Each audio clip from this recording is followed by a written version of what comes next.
Hello दोस्तों, welcome to other video. ये वाला वीडियो में बात करने वाला हूँ आपका मैं माइक्रो फाइनेंस कंपनीज के बारे में। और आज जिस स्टॉक के बारे में बात करने वाले हैं उसका नाम है क्रेडिट एक्सिस ग्रामीण। अब इस जो सेक्टर में जो कंपनीज काम करती हैं उसके ऊपर पिछले 2 वीडियो से मैंने बात किया है।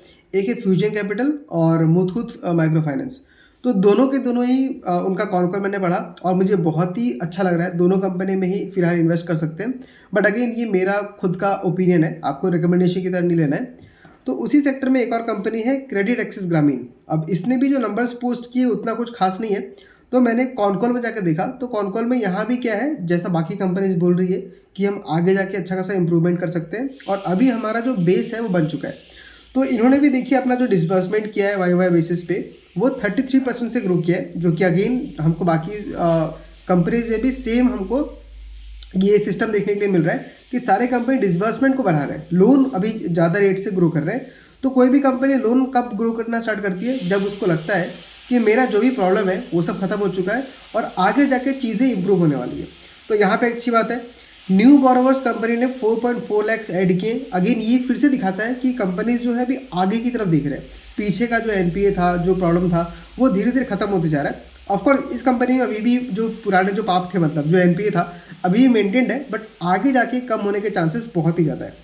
अगर यहाँ पे देखें तो उन्होंने ब्रांचेस नया ओपन किया है 150 ब्रांचेस, और अभी टोटल ब्रांचेस इनके पास लगभग 2200 हो गया है। और इन्होंने भी क्या किया, पहले तो ये ग्रुप लोन देते थे, मतलब जो गांव में 4-5 लोग लेडीज़ लोग मिलके उनको आप 30,000 20,000 का ग्रुप देंगे और वो सब लोग मिलके पे कर देते। तो अब इन्होंने नया लाइन ऑफ बिजनेस स्टार्ट कर दिया है जो कि गोल्ड लोन का है और दूसरा आपका इंडिविजुअल लोन्स का। तो ये जो नया टाइप का बिजनेस स्टार्ट हो रहा है उसमें क्या है, जो पहले के जो पुराने कस्टमर थे जो ग्रुप लोन में थे उनके ही लोगों को, क्योंकि अब तो मैच्योर हो गए, उनको हमको ट्रैक रिकॉर्ड मिल गया कि ये लोग सही टाइम पे करते हैं, तो अब उनको इंडिविजुअली हम उनको थोड़ा बड़ा अमाउंट 60,000 से 1 लाख रुपीज़ तक का लोन अमाउंट दे रहे हैं, जो कि ये हर कंपनीज कर रही है जो पिछले वाले हैं, क्योंकि ये एक सही चीज़ है। अगर आपने पूरे ग्रुप को 30,000 दिया, उससे बेटर क्या है कि आप एक आदमी को 60,000 या 1 लाख का लोन दे सकते हैं, क्योंकि उसका ट्रैक रिकॉर्ड बन चुका है और तब हमारा जो लोन बुक है बहुत फास्ट तरीके से ग्रो भी करता है। नेक्स्ट अगर देखें कि ये जो आरबीआई ने जो गाइडलाइंस लगा रखा हुआ था कि जो भी जिन भी लोगों ने 3 लैंडर से ज़्यादा से लेकर रखा है उनको हम नहीं दे सकते, या अगर एक ही आदमी ने 3 अलग अलग लोन लेकर रखा हुआ है अलग अलग कंपनी से, तो वो थोड़ा रिस्की होता है। तो वो जो लोन बुक था कंपनी का वो अभी 6.9% पे आ चुका है, जो कि पहले उनका 25% पे था अगस्त 2024 में। तो अभी ये काफ़ी अच्छा खासा डिक्रीज हुआ है, काफ़ी अच्छी चीज़ है ये। अगर हम जीएनपीए देखें तो 3.65% है और नेट एनपीए 1.26% है, जो कि अगेन एक बहुत अच्छा नंबर है। तो ये इंडिकेट कर रहा है कि आगे जाके, मतलब फॉरवर्ड गोइंग फॉरवर्ड, आपका जो पॉजिटिविटी है कंपनी में बहुत ज़्यादा बन सकता है। बट मैं अभी कंपनी में फिलहाल इंटरेस्टेड नहीं हूँ, मैं बताऊँगा क्यों, आगे बढ़ देख लेते हैं। फिर कंपनी ने गाइड किया है कि FY26 का जो क्रेडिट कॉस्ट है वो आपका हमने जितना गाइडेंस दिया था उससे 70 से 100 बिप्स ऊपर नीचे हो सकता है, और चांसेस ज़्यादा है ऊपर ही होने का। मतलब अगर मान लीजिए क्रेडिट कॉस्ट मैंने गाइड किया है 4% का, तो ये 4.5 या 5% तक भी हो सकता है। तो ये एक नेगेटिव चीज़ है, क्योंकि इस साल में अगर क्रेडिट कॉस्ट ऊपर जाता है तो इनको क्या करना पड़ेगा, प्रोविजंस बढ़ाना पड़ेगा, और प्रोविजंस बढ़ाएंगे तो क्या होगा, इनका जो प्रॉफिटेबिलिटी पे हिट होने वाला है। तो ये थोड़ा कंसर्निंग मेरे लिए है। फिर इनका जो मध्य प्रदेश में जो लोन बुक है उसका जो पार जो है, मतलब पोर्टफोलियो एट रिस्क, जो पैसा एनपीए हो सकता है, मतलब अभी तक तो ठीक ही आ रहा है बट एनपीए हो सकता है, वो भी हल्का फुल्का है मध्य प्रदेश में इंक्रीज होता हुआ दिख रहा है। तो उन्होंने कहा है कि बहुत ज़्यादा चिंता करने की बात नहीं है, बट हम लोग तो ऐसे ही मान नहीं सकते, हमें अगले क्वार्टर में इस नंबर को जरूर देखना पड़ेगा। और उसके बाद कंपनी ने बताया कि हम लोग का जो AUM ग्रोथ जो है, मतलब हम जो लोन जो बांट रहे हैं वो तो काफ़ी अच्छा खासा ग्रो कर रहे हैं, 27% 30% से ग्रो कर रहे हैं, बट फिर भी टोटल लोन बुक ग्रो नहीं कर पा रहा है, क्योंकि बहुत सारे राइट ऑफ्स हो रहे हैं। अब राइट ऑफ मतलब क्या होता है, अब मान लीजिए मैंने 2,000 रुपये का लोन बुक दे के रखा हुआ है, अब उस 2,000 में से मान लीजिए 100 रुपये का जो लोन बुक है उसमें से मुझे पैसा रिटर्न नहीं आ रहा है। मेरे लोन बुक में 100 रुपये का तो दिख रहा है मुझे, बट पैसा रिटर्न नहीं आ रहा। तो मैं क्या करता हूँ, 100 रुपये के ऊपर राइट ऑफ करता हूँ, मतलब वो 100 रुपये ऐसा बोलता हूँ कि मुझे नहीं मिलने वाला, उसको काट के जो प्रोविजन किया था वो मैं लेके आ गया। तो अब मान लीजिए आपने एक तरफ आप लोन नया नया दे रहे हैं जिससे लोन बुक बढ़ रहा है, और उसी के साथ साथ आपका राइट ऑफ भी करते जा रहे हैं, मतलब जो पुराना लोन था वो आप कट करते जा रहे हैं कि हमने वो उसको क्लियर कर दिया। तो इसकी वजह से टोटल लोन बुक में बहुत ज़्यादा ग्रोथ दिखने नहीं मिला है हमें। AUM ग्रोथ अगर देखें तो सिर्फ 3% का है, जबकि लोन डिसबर्समेंट आपका 30% से। तो ये पीछे से आपका लोन खत्म होते जा रहा है, इसलिए ये हमको दिखने मिल रहा है। और कंपनी गाइड कर रही है कि FY27 से लोन बुक का ग्रोथ जो है वो आपका 20% के ऊपर रह सकता है और ROE कंपनी का 4% पहुंच सकता है, जो कि अभी के टाइम पे 1.9% है। तो ये इतना जो भयंकर ग्रोथ देखने के लिए मिलेगा, ROE कम से कम 3 गुना आपका हो जाएगा, वो आपको देखने मिलेगा क्योंकि लो कॉस्ट ऑफ ऑपरेशन होने वाला है। जो इनका जो कॉस्ट ऑफ ऑपरेशन है, जो खर्चा करते हैं, वो कम होने वाला है। फिर क्रेडिट कॉस्ट इनका कम होने वाला है, मतलब आगे जाके जिस तरीके से इनका लोन बुक अच्छा होते जाएगा, NPS कम होते जाएंगे, तो क्रेडिट कॉस्ट कम होगा, जिससे प्रोविजंस कम करना पड़ेंगे। फिर आगे जाके कंपनी क्या बोल रही है कि हमारा जो रेट है, जो रेट कट होने वाला है RBI का, उससे भी हमको अच्छा खासा प्रॉफिट मिलेगा और आगे जाके गोइंग फॉरवर्ड इनको जो पैसा बोरो करना पड़ता है वो भी सस्ते दाम पे मिलने वाला है।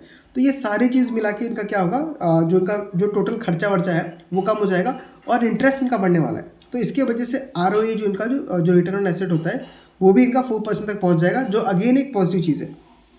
फिर कंपनी ने बोला कि Q3 Q4 में जो राइट ऑफ कर रहे थे वो कम होगा, बट फिर भी आपका नॉर्मली Q3 Q4 क्या होता है, इनके लिए अच्छा मतलब क्वार्टर होता है, क्योंकि Q1 Q2 में मान लीजिए कुछ प्रॉब्लम हो गया, मानसून आ गया, तो उसके वजह से लोन डिसबर्समेंट में या पैसा आने में दिक्कत होता है। बट Q3 Q4 क्योंकि आपका फेस्टिव सीजन रहता है, साल का एंडिंग होता है, बहुत सारे फंक्शंस भी रहते हैं, तो वहाँ पे इनका डिमांड काफ़ी अच्छा खासा बढ़ता है।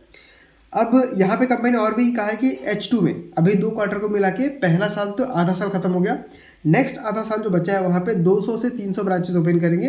तो देखिए किसी भी कंपनी का, जैसा कि मैंने बोला, अल्टीमेट बात वही है कि आगे जाके सारे कंपनीज यही गाइड कर रहे हैं कि हम लोग का फ्यूचर बहुत ही अच्छा है, अभी मेरे में आके इन्वेस्ट करो, कंपनी जैसा बोल रही है। अब आपको एज एन इन्वेस्टर सोचना है कि आपको उसमें इन्वेस्ट करना है कि नहीं करना है। फिर कंपनी जो मैंने आपको बोला कि ये जो मॉर्गेज सिस्टम जो है, जैसे मान लीजिए किसी को लोन दिया, तो लोन के बदले मैंने कुछ सिक्योर्ड चीज़ ले लिया, मतलब अगर वो मुझे नहीं भी मिलेगा तो मैं उसको बेच सकता हूँ। तो ऐसा मॉर्गेज में भी कंपनी आ रही है और 2 व्हीलर 3 व्हीलर लोन से भी आ रही है। तो अगेन ये सब क्या है, आपका अपग्रेड हो रहा है, मतलब माइक्रो फाइनेंस तो कंपनी में है ही, उसके साथ एक कदम आगे जा रही है जहाँ पे आपको सिक्योरिटी ज़्यादा मिलता है और आप अच्छा खासा रिटर्न भी कमा सकते हैं।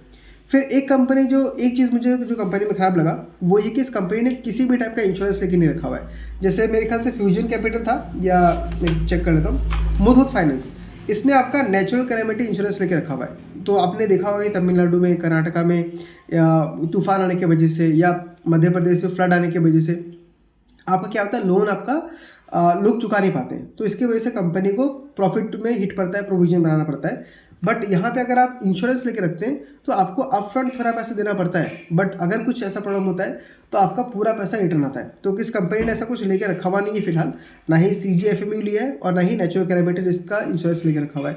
तो कंपनी ने बोला कि हम आगे जाके देख रहे हैं इसके बारे में, बट अभी तक हमें डिसीजन नहीं बनाया। तो एक तो मुझे प्रॉब्लम ये है, और दूसरा प्रॉब्लम इस कंपनी में मुझे ये है कि मैनेजमेंट खुद कह रहा है कि हम FY27 के बाद अच्छा खासा ग्रो कर पाएंगे। इस 2 क्वार्टर में ग्रोथ तो देखने मिलेगा, बट प्रॉफिटेबिलिटी में आपको उतना कुछ चेंजेस देखने नहीं मिलेगा। तो फिर मैंने स्टॉक का मूवमेंट जाके देखा तो स्टॉक ने अच्छा खासा मूवमेंट दिया है, बट एज ए इन्वेस्टर मुझे पर्सनली इसमें फ़िलहाल उतना कॉन्फिडेंस नहीं है। मैं 1-2 क्वार्टर और वेट कर सकता हूँ, क्योंकि इससे ज़्यादा बेटर अपॉर्चुनिटी मुझे कहाँ मिल रहा है, मुथूट माइक्रो फाइनेंस में और फ्यूजन कैपिटल में। इन दोनों में मुझे ज़्यादा बेटर अपॉर्चुनिटी मिल रहा है, मैनेजमेंट ज़्यादा बुलिश है, तो मैं उन दोनों कंपनीज में जाना चाहूँगा, लेकिन इसको भी मैं ट्रैक करूँगा। तो अभी मैंने 3 कंपनीज को पढ़ लिया है, डिस्कस कर लिया।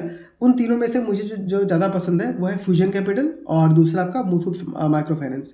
तो आप मुझे बताइए कि आप क्रेडिट एक्सेस के बारे में क्या समझते हैं या क्या सोचते हैं। मैं कमेंट पढ़ने का वेट करते रहता हूँ, और अगर आपको ये वीडियो अच्छा लगा तो इस वीडियो को लाइक कीजिए और साथ ही साथ चैनल को सब्सक्राइब भी कर दीजिए।